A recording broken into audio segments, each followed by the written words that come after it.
Alina Volkov stood at the edge of the memorial garden, her weathered face showing no emotion as she watched her son's ashes scatter across the stars.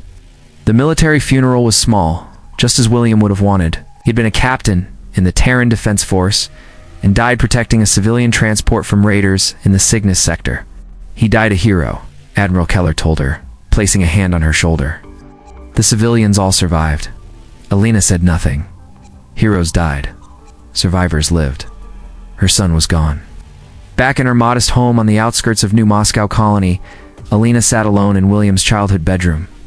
Medals and awards lined the walls, showing his brilliant military career that ended at 34. On the small table sat the last photo of them together. William, in his uniform, with his arm around his mother, both smiling. A message arrived that evening. It was encrypted and could not be traced. William Volkov was not killed by raiders, it read. His ship was targeted by Queen Selene of the Arcturus Dominion. The attack was ordered to prevent exposure of illegal weapons testing in neutral space. This information cost lives to obtain. Use it wisely. Elena's hands shook as she read the message again. Queen Selene was the human monarch who ruled the Arcturus Dominion with strict control after marrying into their royal line. The same Dominion that had signed peace treaties with Earth just months ago. She went to her secure vault hidden under the floor. Inside were items from a past life most had forgotten.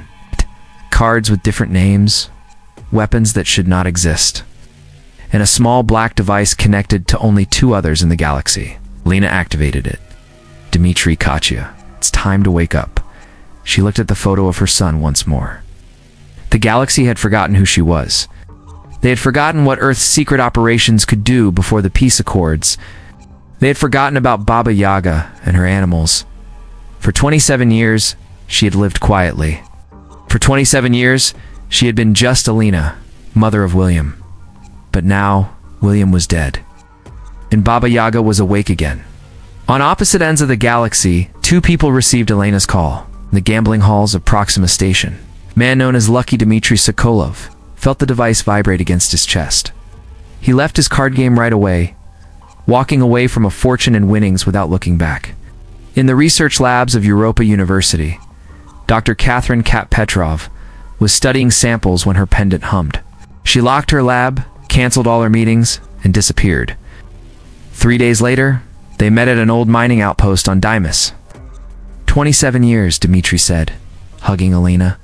His accent was thick, and his body was large and strong. I thought we were done. We were, Alina replied. Until they took William. Kat's eyes narrowed. Who? Alina shared what she knew. Queen Selene, the Arcturus Dominion. A cover-up. We're old, Dmitri said, touching his gray beard. Not the killers we once were. Speak for yourself, Kat replied, her small body hiding her deadly skills. I've kept sharp. Alina turned on an old computer console. We don't need to be what we were, just need to be enough. The screen showed secret files about Operation Slavic Nightmare. Their old team, their old missions, their old targets. The galaxy forgot who we were, Alina said. They forgot what Earth's black operations could do before the peace accords. They forgot about Baba Yaga and her animals. Dmitri had been called Dog because he was the tracker who never lost his prey. Kat was called Honey Badger because she was small but could break through any defense. And Alina was Baba Yaga, the one who planned and, when needed, killed. Ack. William never knew, Alina whispered. I wanted him to live in a better world. Then let's remind the galaxy why they feared us, Dmitri growled. For William. They spent the night planning. Alina had contacts. Dmitri had weapons. Kat had access codes. Together they had a lifetime of secrets that would open doors across the galaxy. By morning, they were ready. 3 ghosts from Earth's violent past, awakened by grief and driven by justice. The hunt for Queen Selene had begun.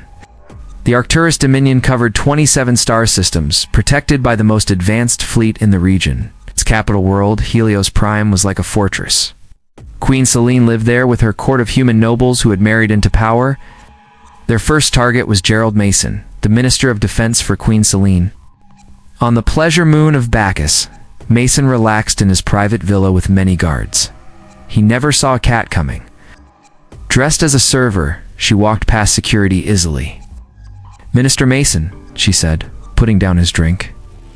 "I have a message from Alina Volkov." His eyes grew wide with fear. That program was shut down decades ago.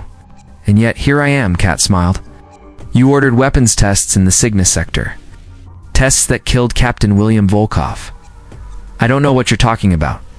"Don't lie to me," Kat said. "It makes me angry." Outside, guards fell silently as Dmitri worked his way through them. "Queen Selene ordered it," Mason finally admitted.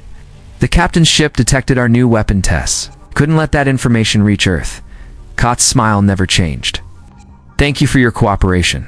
When security forces arrived hours later, they found Mason alive, but scared, with secret files missing and a message carved into his desk. "Baba Yaga is coming." Next was Admiral Vincent Powell, commander of the Dominion's Third Fleet. Powell was more careful than Mason, never leaving his ship except for official business. But even the most secure warship had weak points. Dmitri got in as a maintenance worker, placing devices throughout the ship. When Powell entered his room that night, he found Alina sitting at his desk.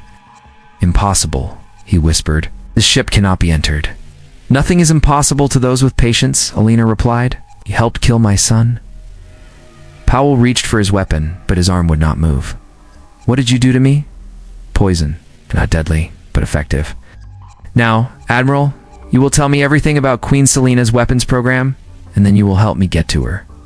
By morning, they had what they needed. The path to Queen Selene was clear.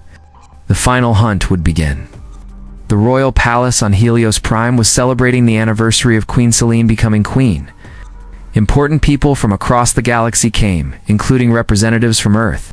Security was very strong. They checked DNA, eye scans, and used special codes. The guest list was checked many times.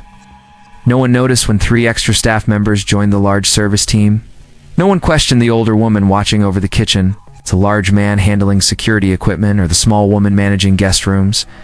Queen Selene, wearing beautiful ceremonial clothes, spoke to the gathered elite. At 45, she was still striking. Her rise from Earth diplomat to queen through marriage had been big news. Now, she ruled alone, her human background giving her special influence in galaxy politics. "The Arcturus Dominion stands as a symbol of cooperation between worlds," she said. "Our strength is in our unity." From her position near the kitchen, Alina watched. This woman had ordered her son's death to protect a weapons program that broke treaties. This woman had taken William's future away. The plan was simple. Get final evidence from the Queen's private computer. Send it to Earth authorities. Then confront Selene privately. Justice, not revenge. William would have wanted it that way. But plans often change when put into action. As Kat accessed the royal computers from a maintenance tunnel, she found something unexpected. There were communications between Queen Selene and radical groups on Earth. Plans for an attack against Earth's leaders. William's ship hadn't just found weapons testing. He'd intercepted messages about the planned attack. Alina Kott's voice came through their secure channel. "This is bigger than we thought." William wasn't just in the way. He was targeted on purpose. His security clearance would have let him recognize the plot. Alina felt cold inside. "How soon?" "The attack is planned for next week. They're using the weapons test to hide moving their fleet into position." Alina made a decision. New plan. "Dmitri, secure our way out. Kat, download everything. I'm going to talk with Her Majesty." The 3 moved into position. The final confrontation was about to begin. Queen Selene went to her room after the celebration, sending her guards away for privacy. She took off her crown and sat at her mirror. "You've done well for yourself," Alina said, stepping from the shadows. "Earth diplomat to queen." "Very impressive." Selene turned quickly, reaching for a hidden alarm. "Guards, they can't hear you," Alina said calmly. "We should talk about William Volkov." Selene recognized the name. The captain. "You're his mother, I am. But I'm also something else. Something you should have researched before you gave that order. You don't understand how complicated this is." "I understand perfectly," Alina said. "You're planning to attack Earth. William found your communications. So you had him killed." Selena's face hardened. "One life against millions. Earth government has grown weak. Colonies need stronger leadership. My son was not a sacrifice for your ambition. What do you want? Money? Position? Alina smiled sadly. Want you to know who I am before the end. They used to call me Baba Yaga. For 30 years, I was Earth's shadow. My team and I ended threats before they began. We retired when peace seemed possible. Fear showed in Selina's eyes. It's a Slavic nightmare program. But that was ended. Programs end. People continue. Alina placed a data chip on the table. Your plans, your communications, your weapons tests, all sent to Earth and every major galactic authority. Your co-conspirators are being arrested now. Celine reached for a hidden compartment, pulling out a weapon. You won't leave this room alive. The shot never came. Selina's hand froze as Kat stepped out from behind the curtains, pointing a neutralizer at the Queen. The honey badger doesn't care about your status, Kat said. Or your weapons. Dimitri's voice came through their comes. Exit secure. Earth forces responding to our evidence. He'll be here within hours. Alina stood. You killed my son to protect your conspiracy. Now you'll face justice knowing that he stopped you even in death. As they left the Queen paralyzed for the authorities to find, Alina paused at the door. The old stories about Baba Yaga were wrong. She didn't eat children. She punished those who harmed them. 3 days later, Alina stood again at the memorial garden where William's ashes had been scattered. Conspiracy had been exposed. Queen Selene would face trial. The galaxy had been saved from another war. It's done, William, she whispered to the stars. You saved them all, in the end.